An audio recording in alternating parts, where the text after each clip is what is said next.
ഏറ്റവും പുതിയ ഡിസൈനുകൾ, ഏറ്റവും കുറഞ്ഞ പണിക്കൂലിയിൽ, ഏറ്റവും മികച്ച ഓഫറുകൾ. Only at Regalia golden diamond, Chavakkad.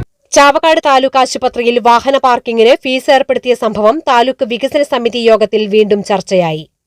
Fees ഏർപ്പെടുത്താനുള്ള തീരുമാനം ഹോസ്പിറ്റൽ മാനേജ്മെന്റ് കമ്മിറ്റി പുനഃപരിശോധിക്കണമെന്ന് യോഗം പ്രതിനിധികൾ ഒന്നടങ്കം ആവശ്യപ്പെട്ടു.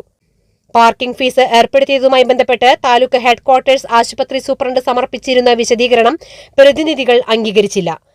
ആശുപത്രി നടത്തിപ്പിനായി സർക്കാരിൽ നിന്ന് ഫണ്ട് ലഭ്യമാക്കണമെന്നും പാവപ്പെട്ട രോഗികളിൽ നിന്നും OP ടിക്കറ്റ് നിരക്ക് കൂട്ടി ഈടാക്കിയും പാർക്കിംഗ് ഫീസ് ഈടാക്കിയും മാർഗം തേടുന്നത് അംഗീകരിക്കാനാവില്ലെന്ന് കോൺഗ്രസ് പ്രതിനിധി KH ഷാഹുൽ ഹമീദ് പറഞ്ഞു.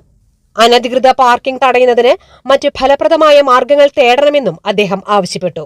ആശുപത്രികളിലും ഹെൽത്ത് സെന്ററുകളിലും ആവശ്യത്തിന് ജീവനക്കാരുടെ നിയമനം നടക്കാത്തതിനാൽ ഹോസ്പിറ്റൽ മാനേജ്മെന്റ് കമ്മിറ്റിയുടെ സഹായത്തോടെയാണ് താൽക്കാലിക ജീവനക്കാരെ നിയമിക്കുന്നതെന്നും ജീവനക്കാർക്ക് ശമ്പളം നൽകുന്നതിന് HMCക്ക് ഇത്തരം വരുമാന മാർഗങ്ങൾ ഇല്ലാതെ സാധ്യമല്ലെന്നും Mullassery CHC superintendent doctor Sajitha Beegum പറഞ്ഞു.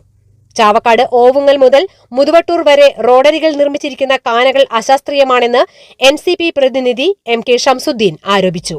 കാനകളുടെ നിർമ്മാണ പ്രവൃത്തികൾ പൂർത്തീകരിച്ചിട്ടില്ലെന്ന് PWD അധികൃതർ മറുപടി നൽകി. പൂർത്തീകരണത്തോടെ അപാകതകൾ പരിഹരിക്കപ്പെടുമെന്നും ഉദ്യോഗസ്ഥർ അറിയിച്ചു.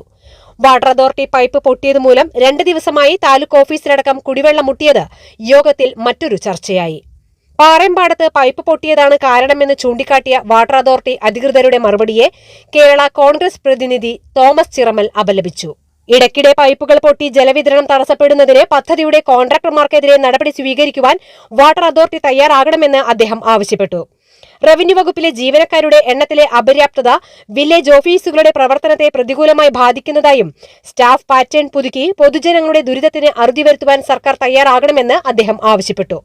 യോഗത്തിൽ വെങ്കിടങ്ങ് പഞ്ചായത്ത് പ്രസിഡന്റ് ചാന്ദിനി വേണു അധ്യക്ഷത വഹിച്ചു.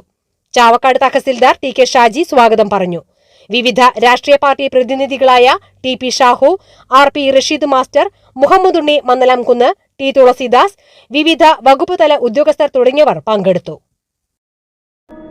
അന്താരാഷ്ട്ര നിലവാരമാർന്ന 100% സംശുദ്ധമായ silver jewellery collections, handcrafted classic silver ornaments, platinum പോലെ silver, Alukkaran silver jewellery, Chettuva road Chavakkad, Chettuva road Vadanappally.